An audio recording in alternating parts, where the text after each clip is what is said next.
Hello guys, good morning. Today is March 20. Kahapon ay nag-start na kagabi ng March 19 na 11 o'clock ang spring. So today is already springtime.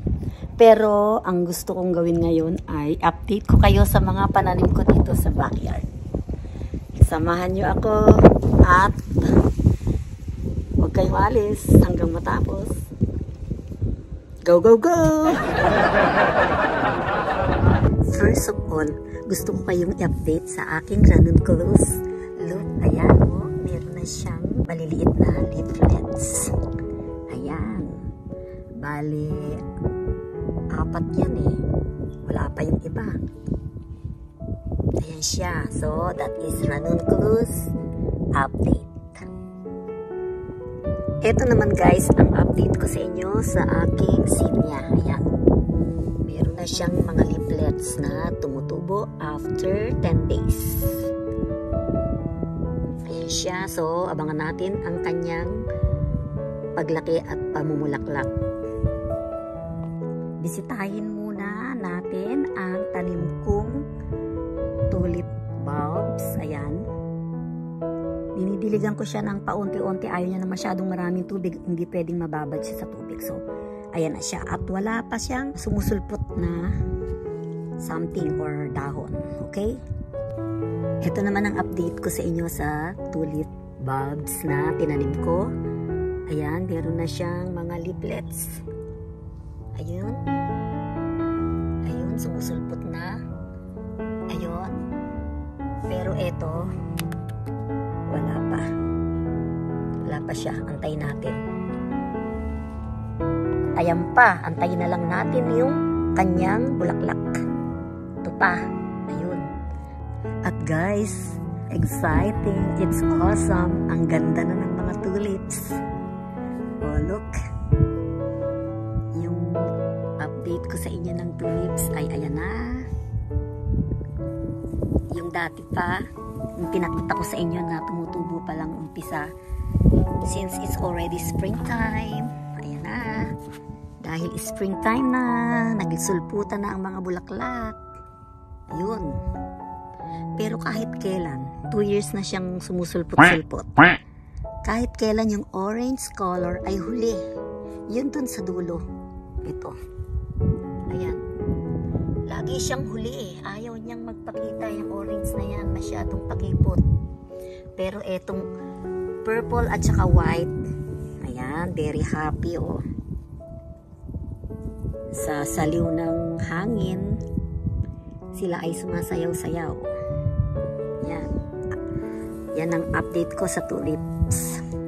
Oh, yung dati kong tulips, ayan na. Medyo lumaki na yung dahon. Dati pa yan, ay itinanim ko nung, if I remember, last year pa.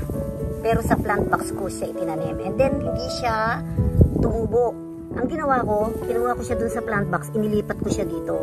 So, bali, 1 taon na siyang mahigit. Hindi pa rin siya tumutubo. Pero nitong late springtime, itong mga bandang February, lumabas siya, nagkaroon siya ng dahon. Kaya, ngayon, ganyan na siya kalaki. Yung dahon niya. Hopefully, baka magkaroon na siya ng bulaklak, kulay dilaw. Hintayin natin. Now naman, my next task is putulan ko yung mataas na sanga ng kalamansi para hindi siya tumaas. At lalaki lang siya ng palapad. Hindi siya pataas. Para hindi mahirap kuhanin ang bunga. So tara, puputulan ko yung mga walang bulaklak, puputulin ko. Tara, itong gagamitin ko.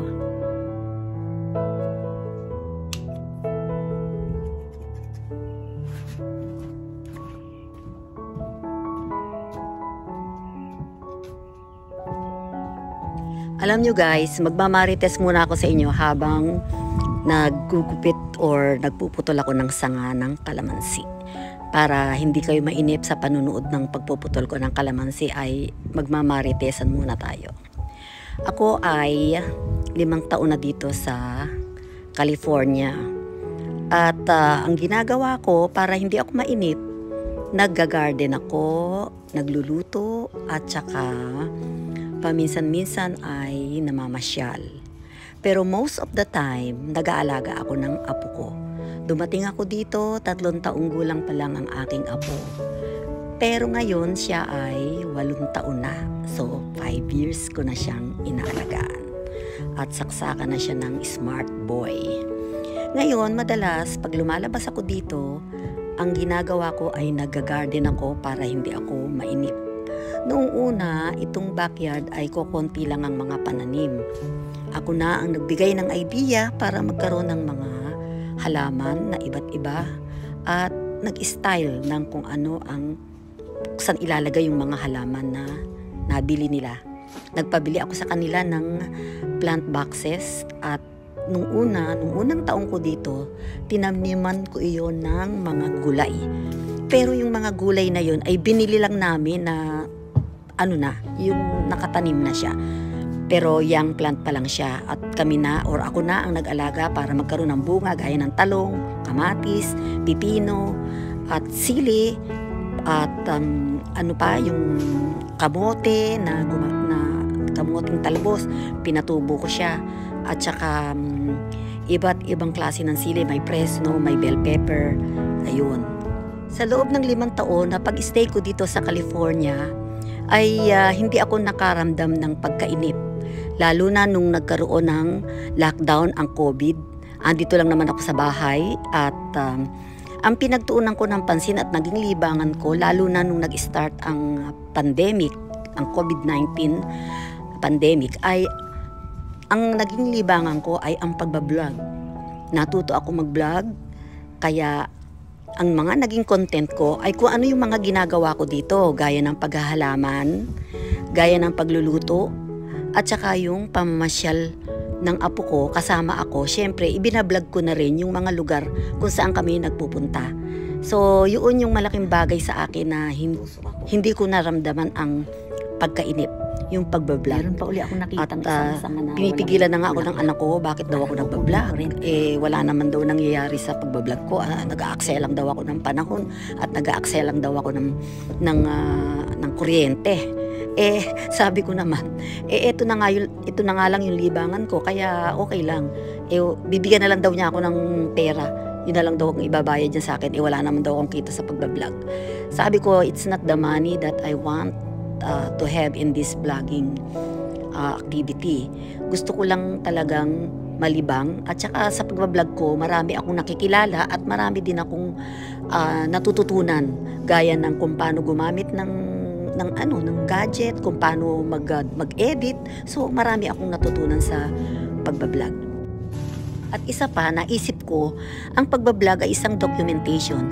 I'm not after the money. I'm after my documentation. Yung mga ginagawa ko araw-araw at yung mga ginagawa ko, mga pinupuntahan ko, yung mga niluluto ko at yung mga tinatanim ko, ay nado-document ko. At pagka ito ay nabalikan ko, nalalaman ko kung ano bang naging problema ko nung una ako nag-vlog at ano bang improvement na nagawa ko sa vlogging. At isa pa, nakikita ko rin yung itsura ko noong una ako nag-vlog.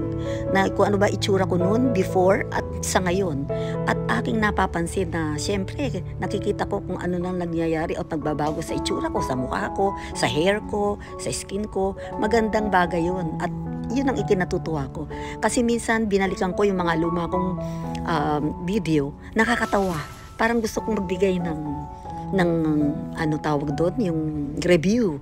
At natatawa ako. Kasi yung una kong pag-vlog ay parang nahihiya ako, yung magsalita, yung pagsasabi ko ng, "Hi guys, welcome back to my channel, it's me, Bless." Hindi po ako ganun magsalita nung unang vlogging ko.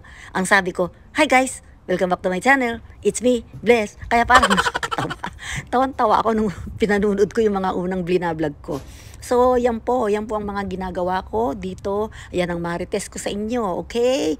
So, okay, yan na muna ang marites ko. Next time, iba naman ang marites ko sa inyo. Guys, thank you for watching. See you again next time. Please subscribe, like, and share. I love you all subscribers. Wait lang. Wait. Meron pa pala akong i-update sa inyo yung mga halaman ko sa front yard. Tara, let's go! Go, go, go! Guys, dito naman tayo sa front yard. Tingnan ninyo yung nilagyan ko ng pataba ng isang araw. Ayan, oh, ganda. Yung hydrangea, nagkakaroon na siya ng mga dahon uli. Bumabalik na yung dahon niya. At eto naman ang update ko sa inyo sa hydrangea. Look, ang dami na niyang dahon. Very nice. Good job, hydrangea. Hydrangea. So, eto guys ay younger dun sa isang pinakita ko sa inyo. Pero eto meron na siyang tumutubo. Ayan, ayan, ayan. Nag-start na siya. Yun. Ayan siya, yun. Eto pa yung isa, pero mas konti ang dahon niya. At least, dumadami na rin. Ayun, oh. Dati wala yan, eh. Oh. So, good job. Hydrangea number 2. Ito naman yung peony. Ayan, oh. Nagkakaroon na siya ng mga leaflets. Yuhuu! Papakita ko na sa inyo pag marami na siyang dahon next time. At ito naman ang peony. Look at this. Ang saya-saya niya. Oh. Ang laki na. Lumaki na siya. Lumaki na. Yan ang update ko sa peony. Ito naman yung maple tree. Tingnan niyo. Akala mo patay na siya. Wala siyang dahon. Pero magdadahon na siya pagdating ng spring.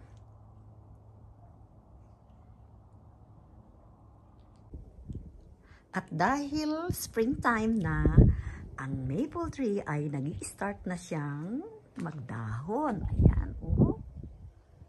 Ayan. Dati mukha lang siyang dead na puno. Yan. Meron na siyang dahon. Because it's springtime. Yan po ang update ko sa inyo sa maple tree. And later on, dadami na ang kanyang dahon. Ito pong geranium ay inabutan ko na dito. Dati na yan. Pero gusto kong ipakita sa inyo yung mga itinanim ko nung bagong dating ako. Ayan, 5 taon na po yung mga tanim na yan. I forgot the name. Pero doon sa unang vlog ko, andun yung mga pangalan nila. Ayan, ako ang nag-design yan. Ganyan na siya kalaki. Nung binili namin siya, medyo maliit pa siya.